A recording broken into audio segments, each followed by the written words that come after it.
It's not what you say, it's how you say it. Ever been told that? Ever wanted to tell somebody that? Hey, it's Susie Q.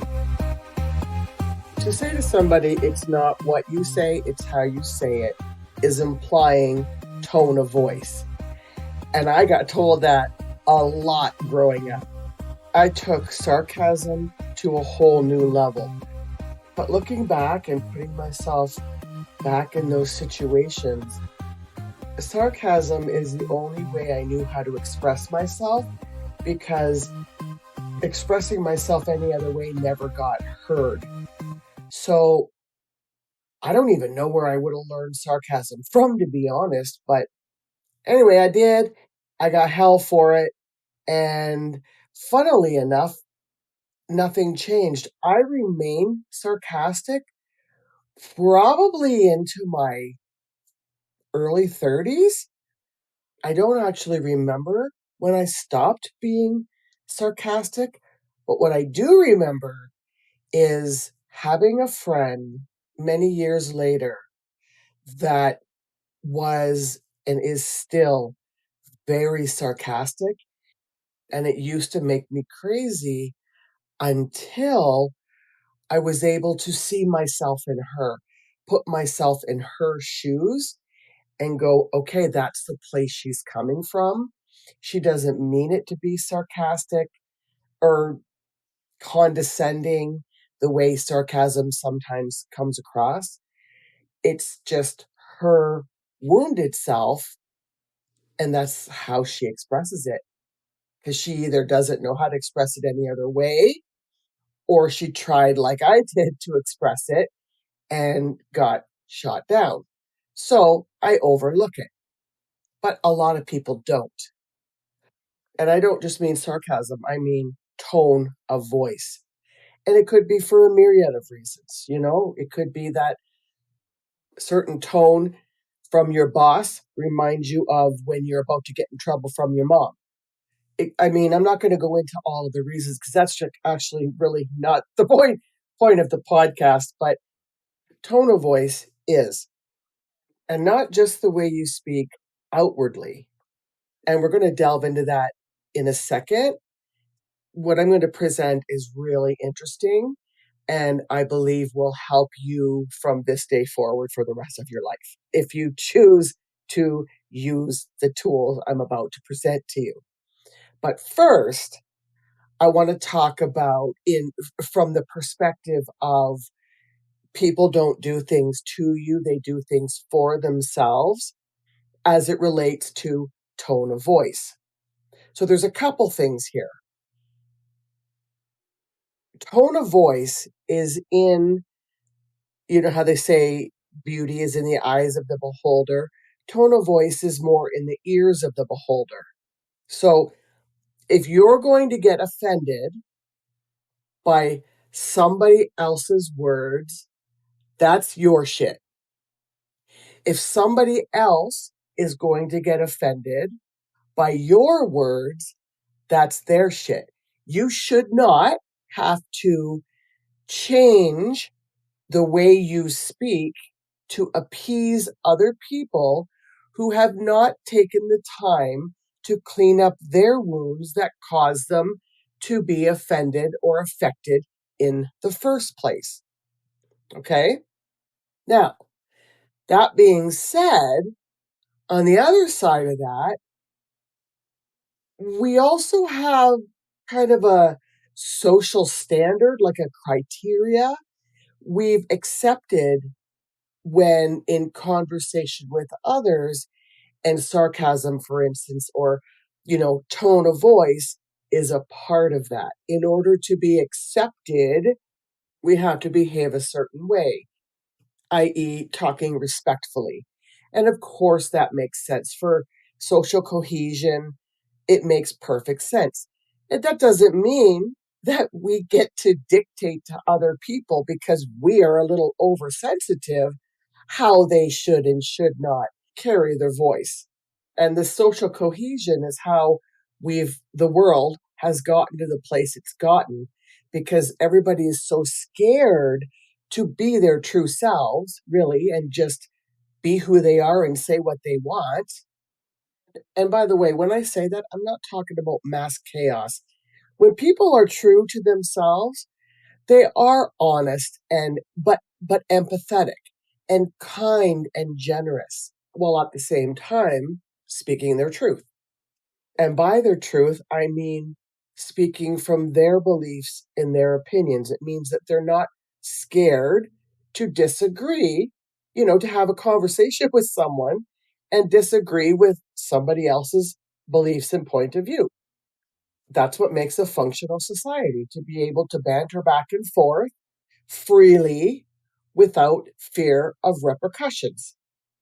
And as mentioned earlier, the person that wants to instigate the repercussions or consequences for your tone, they're the ones with unhealed wounds, expecting you to change to appease those unhealed wounds. I want you to remember that the next time somebody gets up in your face about your tone of voice, because it's not about you, it's about them. It's about that tone of voice you're using, reminding them of something that hurt them or pissed them off a long time ago, and they're acting towards you as if you're the one that caused their pain. If, however, you already know this and you're using that tone intentionally to bait them, well, that's not being your true, authentic self. And if you are, in fact, doing it to bait them, it's not about them. You're doing it so you feel better inside. I want you to think about that. Think about a time when you intentionally provoked somebody, and tell me you didn't do it so you could feel good inside. This is the way to self-realization. This is the way to becoming your true self, is to owning these little intricacies of our behavior and going, like, you don't have to admit it to anybody if you don't want to, but it's bringing awareness to it so you know for next time. Great. So now you have a couple different perspectives in regards to tone of voice. And that should help you on a day-to-day basis when you're interacting with people. But what about when it's your own inner dialogue, your inner demon, the voices in your head that berate you and taunt you, and believe it or not, what feels like it's sometimes ridiculing you? The inner voice that is sarcastic and sloppy and telling you you're good for nothing, you're worthless, you're not good enough. What then? Well, keep listening. I'm going to give you the exact solution for it in just a minute, while at the same time proving to you that the solution works. But I want to reiterate something I've already mentioned, because it also applies to your inner voice, your inner demon, your inner dialogue, which is what you're hearing inside your head. The voices that are telling you all these horrible things, they're not you. Those voices are the voices from people in your past that have said these things to you. And the reason that you hear it over and over again is because for a long time you believed it and you still believe it. And because we believe something, we accept it as truth, which means those thoughts will keep coming. Whatever we believe has to show up in our life. Adding to that, the reason the voice is there, the reason people said these things to you, wasn't because of you. It was because of their own self-frustration and disappointment, albeit probably unconscious, meaning they consciously think that you're the problem or thought that you're the problem. But if they were really honest with themselves, they would see that the problem lies within them. It has nothing to do with you. That they're frustrated because maybe you were full of joy and they were miserable and they wanted what you have, but you get the picture. I don't want to belabor this because there could be 1,000 reasons, and that's not what this is about. Okay, so we got that all squared away. The voices in your head that are berating you are not you. They are not you. These voices have caused us to doubt ourselves, to play small, to shy away, to have less confidence, to lack courage, to interfere in relationships, to make bad decisions. And most of all, it's what disconnects us from our true self. Because as long as we're listening to that horrible, nattering inner voice, we're not able to hear the voice within. Now, there are a lot of different ways to deal with the inner voice. What I'm going to show you is just one. It's just one tool. It's easy. It's freaking hilarious. It's easy to implement. And because it's easy and because it's fun, it'll make you more likely to do it and maybe share it with other people to help them. First, I'm going to explain it to you, and then I have an audible example of exactly how it works. When you hear your inner voice and it's in a tone that makes you cringe or kind of makes you contracted, you stop and you manipulate that inner voice. You have fun with it. The idea is you want to make it so the voice is no longer believable.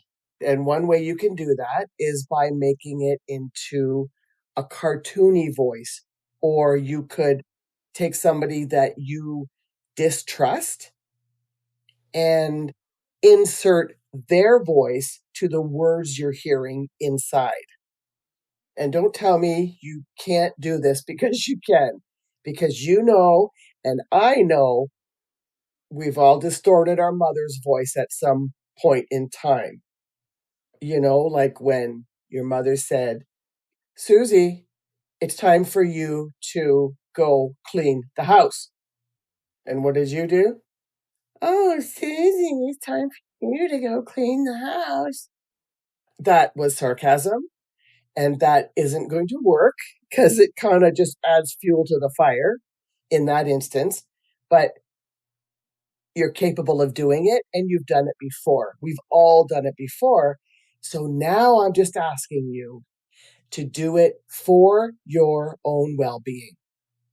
So it's taking something harsh that you frequently say to yourself or that you hear in your head and reducing it and neutralizing it by adding a funny voice or a rhyme or using somebody's voice that you don't trust. I know I'm repeating myself, but repetition is how we learn, right? What I've done is I've added a couple of audio clips. The first one is one of the most iconic phrases from a movie in the last 20 years. And the second one is Seth MacFarlane, a comedian, saying that same line in Kermit the Frog's voice. Now, what I want you to do is pay attention to how you feel with the original line and how much lighter it feels when you hear Kermit the Frog say the same thing. Okay, here we go. I don't know who you are. I don't know what you want. If you are looking for ransom, I can tell you I don't have money. But what I do have are a very particular set of skills. Skills I've acquired over a very long career. Skills that make me a nightmare for people like you. If you let my daughter go now, that'll be the end of it. I will not look for you. I will not pursue you. But if you don't, I will look for you. I will find you. And I will kill you. Isn't that like the best line ever? Now, I know that it's an inspiring line and it gets us fired up to go conquer the world. But in this example, I just want to show you how simple it is to diffuse that negative voice. Now, let's listen to Kermit saying a variation of that line. And if you have earbuds in, maybe take them out or lower the volume because this is a little bit high-pitched and squeaky. I don't have any money, but what I do have are a very specific set of skills. Skills that make me a nightmare for somebody like you. If you don't let the girl go, I will track you down.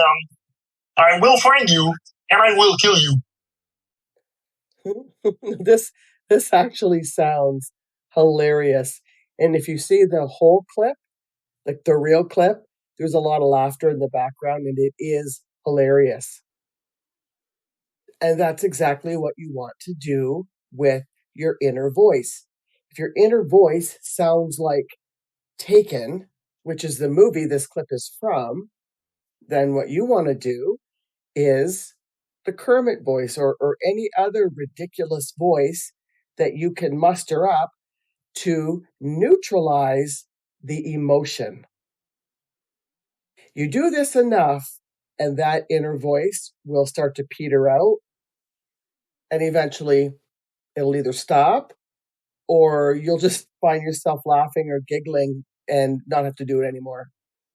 So here's what I want you to do if you're willing. I'm going to play them again back to back.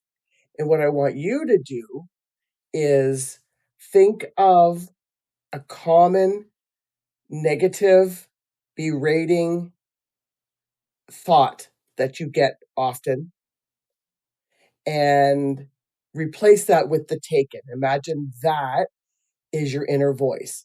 So think it along with the audio. And then immediately it'll go right into the Kermit voice. And imagine that Kermit voice saying your exact words back to you. Okay? Here we go. I don't know who you are. I don't know what you want. If you are looking for ransom, I can tell you I don't have money. But what I do have are a very particular set of skills. Skills I've acquired over a very long career. Skills that make me a nightmare for people like you. If you let my daughter go now, that'll be the end of it. I will not look for you. I will not pursue you. But if you don't, I will look for you. I will find you. And I will kill you. I don't have any money, but what I do have are a very specific set of skills. Skills that make me a nightmare for somebody like you. If you don't let the girl go, I will track you down. I will find you, and I will kill you. And there you have it. Same words, two different tones, two different ways of saying it. Changes your energy, thus changes your response. That's how easy and fun it could be reframing your inner dialogue. Remember, you can pick any tone or any person you want. Maybe you want it to be a more dialed back and softer. I don't know who you are. I don't know what you want. If you're looking for ransom, I can tell you I don't have any money. Now, with that script, that tone sounds stupid. But that's the point. That's the point. To make your inner voice sound so ridiculous that you can't possibly believe it anymore. Okay? Give it a try. Send me an email and let me know how much success you're having with this. And not just success, how much fun you're having with this, because this is a real treat. Alrighty? Thanks for listening. I'll see you next time. you.